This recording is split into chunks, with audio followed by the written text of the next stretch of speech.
ನಮಸ್ತೆ, welcome to Pushpa ಕನ್ನಡತಿ mini vlog. ಇವತ್ತಿನ ಮಿನಿ ವ್ಲಾಗಲ್ಲಿ ಚಿಕನ್ ಪುಲಾವ್ ಮಾಡೋದು ಹೇಗೆ ಅಂತ ನೋಡೋಣ ಬನ್ನಿ. ಚಿಕನ್ ಪುಲಾವ್ ಮಾಡಲು ಬೇಕಾದ ಇಂಗ್ರೀಡಿಯೆಂಟ್ 400 ಗ್ರಾಮ್ ಚಿಕನ್, 400 ಗ್ರಾಮ್ ಅಕ್ಕಿ, 2 ಈರುಳ್ಳಿ, 2 ಟೊಮೆಟೊ, ಹಸಿಮೆಣಸಿನಕಾಯಿ 2, ಸ್ವಲ್ಪ ಶುಂಠಿ, 10 ಎಸಳು ಬೆಳ್ಳುಳ್ಳಿ, ಕಾಯಿ ಹಾಲು ಅರ್ಧ ಕಪ್ಪು, ಅರ್ಧ ನಿಂಬೆಹಣ್ಣು, ಕರಿಬೇವು, ಉಪ್ಪು, ಬಿರಿಯಾನಿ ಮಸಾಲೆ, ಅರ್ಧ ಸ್ಪೂನ್ ಧನಿಯಾ ಪುಡಿ, ಅರ್ಧ ಸ್ಪೂನ್ ಖಾರದ ಪುಡಿ, ಅರಿಶಿನ ಸ್ವಲ್ಪ, ಗರಂ ಮಸಾಲೆ ಅರ್ಧ ಸ್ಪೂನ್, ಹಾಗೆ ಮೊಸರು, ಸ್ವಲ್ಪ ಚಕ್ಕೆ, 2 ಲವಂಗ, ಅರ್ಧ ನಕ್ಷತ್ರ, 1 ಪಲಾವ್ ಎಲೆ. ಈಗ ಕುಕ್ಕರಿನಲ್ಲಿ 2 ಸ್ಪೂನ್ ಎಣ್ಣೆ ಹಾಕಿ ಡ್ರೈ ಮಸಾಲೆ ಐಟಮ್ಸ್ ಹಾಕಿಕೊಂಡು ಈರುಳ್ಳಿ ಸೇರಿಸಿ, ಟೊಮೆಟೊ ಸೇರಿಸಿ, ಶುಂಠಿ, ಬೆಳ್ಳುಳ್ಳಿ, ಹಸಿಮೆಣಸಿನಕಾಯಿ ಪೇಸ್ಟನ್ನು ಸೇರಿಸಿ, ಕಾಯಿ ಹಾಲು ಸೇರಿಸಿ, ಮ್ಯಾರಿನೇಟ್ ಮಾಡಿಕೊಂಡಿರುವ ಮ್ಯಾರಿನೇಟ್ ಮಾಡಲು ಚಿಕನ್ಗೆ ಧನಿಯಾ ಪುಡಿ, ಖಾರದ ಪುಡಿ, ಬಿರಿಯಾನಿ ಮಸಾಲೆ, ಗರಂ ಮಸಾಲೆ, ಮೊಸರು, ಕೊತ್ತಂಬರಿ, ಕರಿಬೇವು, ಅರ್ಧ ಹಣ್ಣು ನಿಂಬೆಹಣ್ಣಿನ ರಸ, ಉಪ್ಪು ಸೇರಿಸಿ ಚೆನ್ನಾಗಿ ಮಿಕ್ಸ್ ಮಾಡಿ ಅರ್ಧ ಗಂಟೆ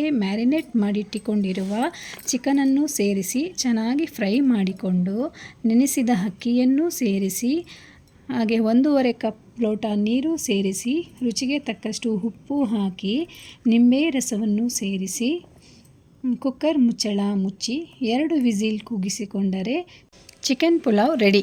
ಜೊತೆಗೆ ಸೌತೆಕಾಯಿ ರೈತಾದೊಂದಿಗೆ ಸವಿಯೋದಕ್ಕೆ ತುಂಬ ಚೆನ್ನಾಗಿರುತ್ತೆ. ನೀವು ಮನೇಲಿ ಟ್ರೈ ಮಾಡಿ. See you in the next vlog. Bye bye.